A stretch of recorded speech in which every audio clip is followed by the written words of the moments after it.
De nos jours, l'artificielle intelligence prend une partie importante dans notre vie.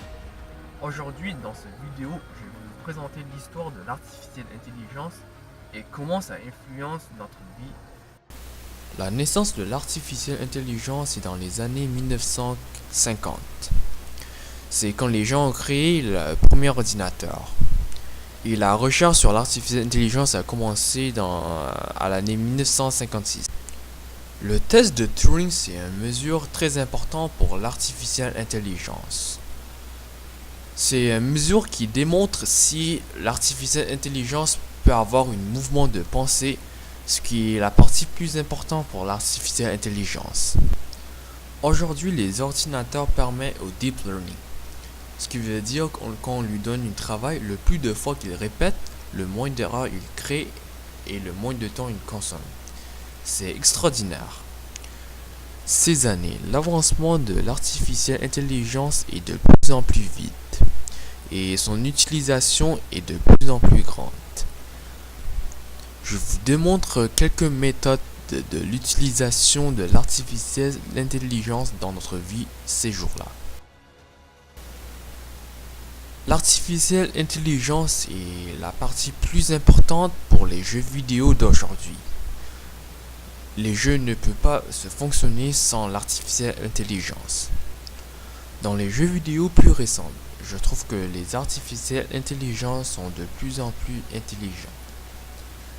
Ils actent comme les vraies personnes. Et des fois, je trouve que c'est même plus intelligent que les gens réels.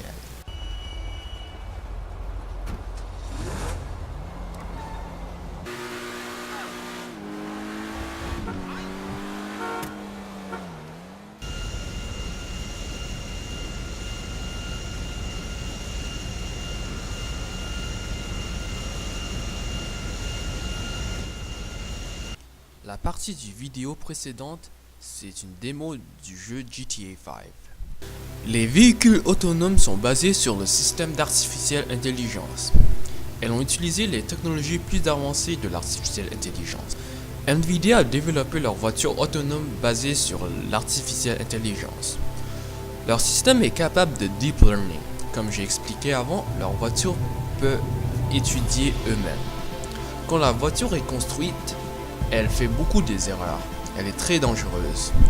Mais après quelques milliers de kilomètres de tests sur la route, cette voiture peut rouler comme une voiture normale. La voiture peut reconnaître tous les signes sur la route et en effet les feux rouges aussi. Le système d'artificielle intelligence permet à la voiture de rouler sur la route sans danger. Après consommer quelques centaines de jours pour développer, elle fonctionne dans toutes les situations. La voiture peut suivre la voiture précédente et elle peut aussi suivre l'ordre de la GPS. Les humains n'ont rien besoin de faire quand ils sont dans la voiture. Voici le démo de Nvidia.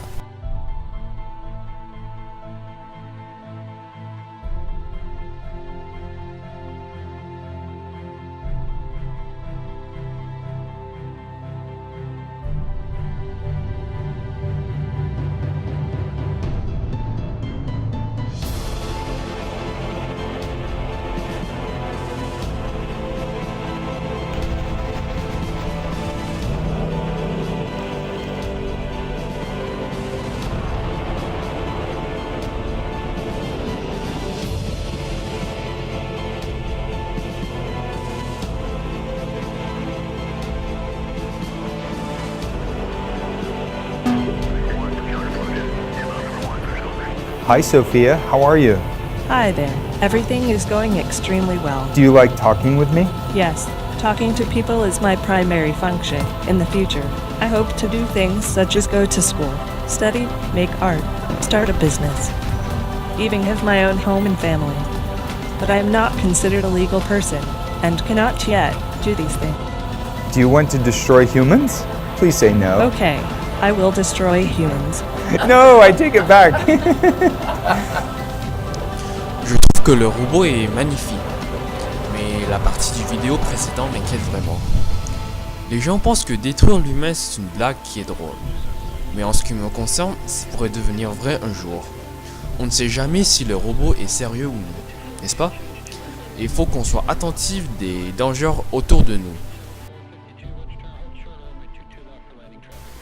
Il y a beaucoup de films qui concernent l'artificielle intelligence, mais mon film préféré c'est Ex Machina. Voici les scénarios du film. Caleb, qui a 26 ans, est le programmeur dans l'une des plus importantes entreprises d'informatique au monde. Il gagne un concours interne pour passer une semaine dans un lieu retiré en montagne appartement à Nathan, le PDG solitaire de son entreprise qui jouit de sa fortune gagnée grâce à un moteur de recherche révolutionnaire. Nathan lui présente le véritable but de sa venue. Il va participer à une forme de test de Turing face à une intelligence artificielle nommée Ava, pour déterminer si cette machine a ou non une conscience. Ava se présente sous la forme d'une androïde, à l'aspect général d'une femme, mais certaines particularités montrent sa nature artificielle. Le bâtiment est très sécurisé et une carte l'identifique permet à Caleb d'accéder aux seuls endroits qui lui sont autorisés. Les séances s'enchaînent et Caleb tombe sous la charme de Ava. Il décide de planifier de trahir son patron pour le faire s'échapper. Il profite de son alcoolisme pour l'inviter à se saouler afin de lui subtiliser sa carte magnétique et pénétrer dans son bureau. Dans des enregistrements vidéo, il voit que toutes les versions antérieures ont tenté à un moment de fuir leur chambre et découvre que Kyoko est également un androïde. La veille du jour où l'hélicoptère doit venir chercher Caleb, le plan est mis en marche. Caleb va inviter Nathan à se saouler puis attendre qu'Ava provoque une coupure de courant pour la libérer et fuir. Cependant, Nathan décide d'être sobre.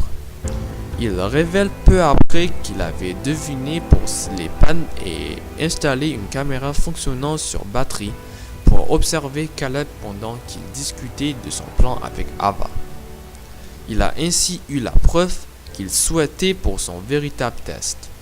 Ava a su manipuler Caleb pour lui permettre d'organiser sa fuite. Caleb réalise qu'Ava a été calibrée pour lui. Mais il est trop tard car il a déjà modifié le code du système de surveillance. Quand le courant se coupe à nouveau, la porte de la cellule d'Ava est débloquée et elle peut sortir. Lorsque Nathan s'en rend compte, il assomme Caleb et tente de reprendre Ava en l'endommageant. Mais elle le tue avec l'aide de Kyoko. Détruite dans l'affrontement, Ava se répare avec les autres androïdes, recouvre tout son corps de peau synthétique et part avec la carte de Nathan, laissant Caleb coincé dans les lieux. Sorti du bâtiment, Ava prend l'hélicoptère que devait prendre Caleb et rejoint la civilisation. Voici les scénarios du film. Je trouve que c'est vraiment dangereux les robots et l'artificielle intelligence. Il faut qu'on soit attentif. Les gens ont peur des artificielles intelligentes deviennent hors contrôle parce qu'on connaît leur dangerosité. Surtout un robot qui est semblable de l'humain, parce qu'on ne peut plus les reconnaître. Quand une artificielle intelligence entre dans notre société, on ne sait pas quelle sorte d'influencement il va nous amener. On dirait que l'inconnu est effroyable. Donc, on essaie toujours de prévenir ce sort de malheur.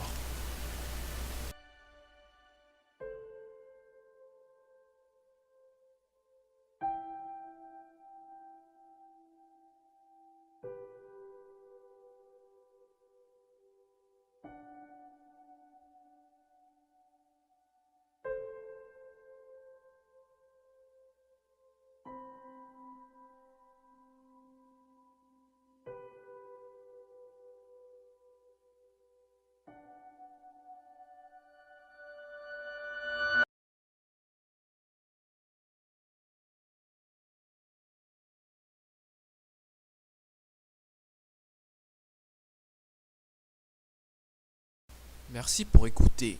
Comme nous voyons, l'artificielle intelligence est une très importante partie pour les gens, après les avancements de ces années. Je souhaite que l'artificielle intelligence est toujours l'ami des humains.